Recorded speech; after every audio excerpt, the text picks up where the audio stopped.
بلال آگے آگے چل گئے. کہا بلال یہاں کیسے پہنچ گئے؟ کہا یہ بلال کی آہٹ ہے قدموں کی، آپ کی برکت سے وہ جنت کے اندر پہنچا. اللہ کے نبی جب واپس تشریف لائے، واپس آ کر کے مدینہ کے اندر پوچھا حضرت بلال سے کہ بلال وہ مکہ کے اندر، کہا بلال رات کو کہاں تھے؟ کہا میں اپنے گھر سویا ہوا تھا.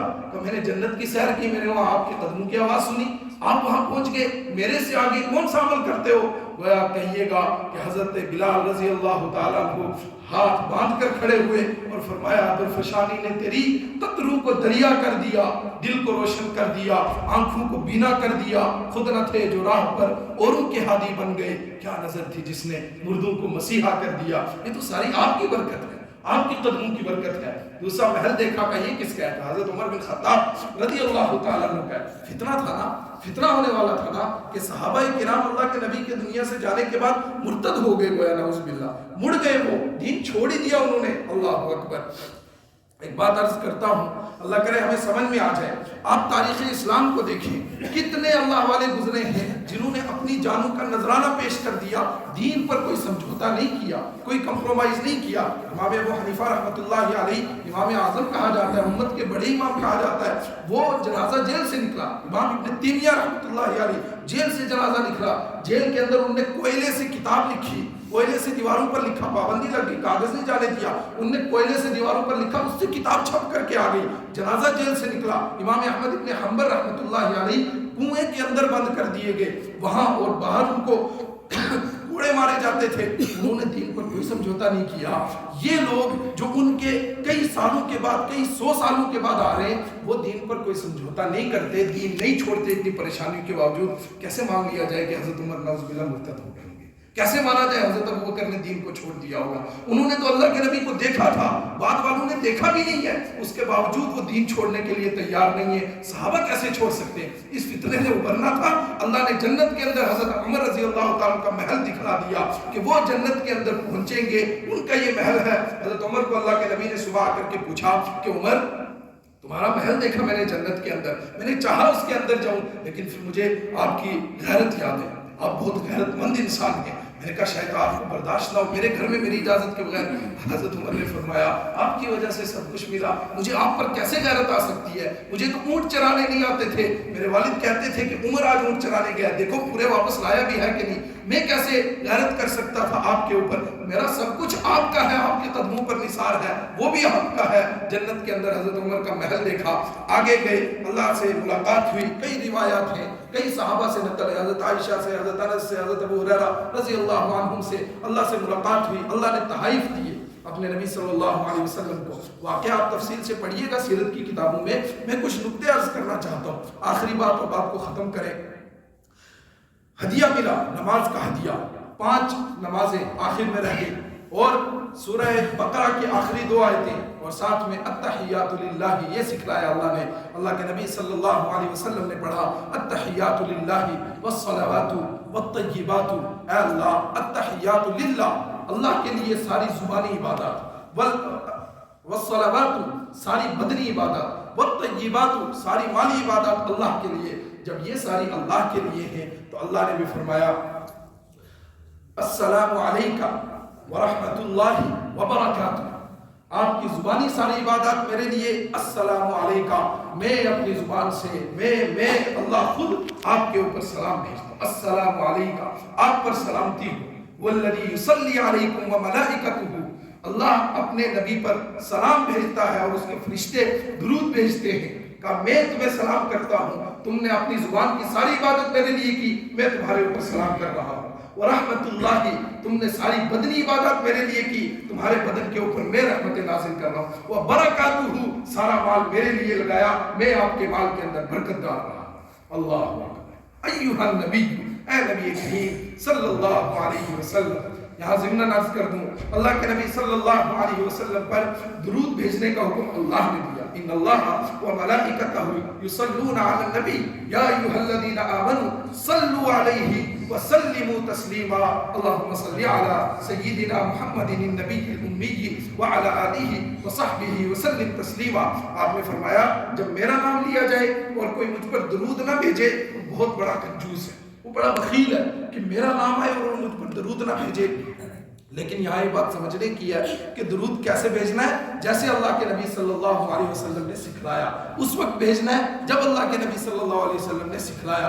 ایک ماسٹر صاحب تھے، صحیح حقیقی واقعہ، کوئی گھڑا ہوا نہیں ہے، وہ اسکول کے اندر تھے، باقی ان کے ساتھی اکٹھے ہو کر پرنسپل کے پاس گئے، وہ بھی مسلم تھے، یہ بھی مسلم، کہا جی یہ ہمارا ساتھی ہے، بڑا نیک ہے لیکن یہ درود نہیں پڑھتا ہے۔ جیسے آج بھی ہوا ہوتا ہے جی فلاں لوگ درود ہی نہیں پڑھتے، ان کو درود سے کیا لینا دینا، کہا یہ درود نہیں پڑھتا ہے۔ ان کو بلایا، بیچارے ماسٹر صاحب گئے پرنسپل صاحب کے پاس حاضر ہوئے، تو کہا جی یہ لوگ کہہ رہے ہیں آپ درود نہیں پڑھتے ہیں۔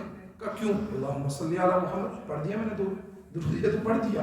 کہا نہیں یہ پرنسپل صاحب یہ الصلاۃ والسلام علیک یا رسول اللہ نہیں پڑھتے ہیں۔ کہا میں پڑھتا ہوں، جب روزہ رسول پر جاتا ہوں میں پڑھتا ہوں الصلاۃ والسلام علیک یا رسول اللہ، اس لیے کہ حدیث کے اندر ہے کہ جب دور سے درود پڑھا جائے فرشتے اللہ کے نبی تک پہنچاتے ہیں صلی اللہ علیہ وسلم، اور جب وہاں پڑھا جائے آپ صلی اللہ علیہ وسلم خود سنتے ہیں۔ کہا میں پڑھتا ہوں وہاں جا کر۔ کہا نہیں یہ کھڑے ہو کر نہیں پڑھتے۔ کیا بات کر رہے ہو؟ جنازہ جب پڑھتا ہوں میں کھڑے ہو کر درود پڑھتا ہوں۔ کہا اصل میں مسئلہ وہ نہیں ہے، مسئلہ یہ ہے کہ یہ چاہتے ہیں میں ویسے پڑھوں جیسے یہ چاہتے ہیں، میں ویسے نہیں پڑھ سکتا، میں ویسے پڑھتا ہوں جیسے حبیب کبریا صلی اللہ علیہ وسلم نے بتلایا ہے۔ میرے ایمانی بھائیوں، یہ مختصر سا میں نے خاکہ آپ کے سامنے پیش کیا معراج کے واقعے کا۔ اللہ کرے مجھے بھی اللہ وہ معراج نصیب فرمائے جس کے بعد کوئی پستی ہے ہی نہیں ہے۔ اللہ جنت کا داخلہ نصیب فرمائے، آپ کو بھی نصیب فرمائے، لیکن اس میں جانے والے اعمال کی توفیق عطا فرمائے۔ اللہ مجھے اور آپ کو وہ عمل کرنے کی توفیق نصیب فرمائے کہ ہم حبیب کبریا کی صلی اللہ علیہ وسلم کی شفاعت کے مستحق ہو جائیں، ایسے اعمال سے بچائے کہ اس دن آپ صلی اللہ علیہ وسلم ہمیں دیکھیں اور کہیں سختن سختہ سائڈ ہو جاؤ، تم نے تو میرے بعد مندل لدی غیر آبادی دینی، میرے بعد دینی کو تم نے بدل کے رکھ دیا تھا، کچھ رسم و رواجوں کا نام تم نے دین رکھ لیا تھا۔ یہ کون سا دین تھا؟ وہ تو یہودی اور عیسائی کافی تھے دین کو کاٹنے اور چھانٹنے کے لیے اور کمی اور زیادتی کرنے کے لیے۔ تم نے تو ادخلوا فی السلم کافہ، تمہیں تو کہا تھا پورے کے پورے دین کے اندر داخل ہو جاؤ۔ تم نے نہ نبی کی جیسی شکلیں بنائی، نہ نبی کی جیسی سیرت اپنائی، نہ ان کے جیسی شادی اپنائی، نہ گھر کا رہن نہ باہر کا رہن، تمہیں نہ لباس ان کے جیسا، کچھ بھی نصیب نہیں ہوا، تو تم کس منہ سے آج آئے ہو میرے پاس شفاعت لینے کے لیے؟ کس منہ سے آئے ہو حوض کوثر پر جام کوثر لینے کے لیے؟ اللہ رب العزت اس دن کی رسوائی سے ہماری حفاظت فرمائے، اس دن کی سرخروئی نصیب فرمائے، اور اگر اس دن کامیاب ہوئے فقد فاز فوزا عظیما، وہ بڑی کامیابی ہے جس کے بعد کوئی ناکامی نہیں۔ اللہ رب العزت کہنے سے زیادہ سننے سے زیادہ عمل کی توفیق نصیب فرمائے۔ مختصر سے دعا کر لیں۔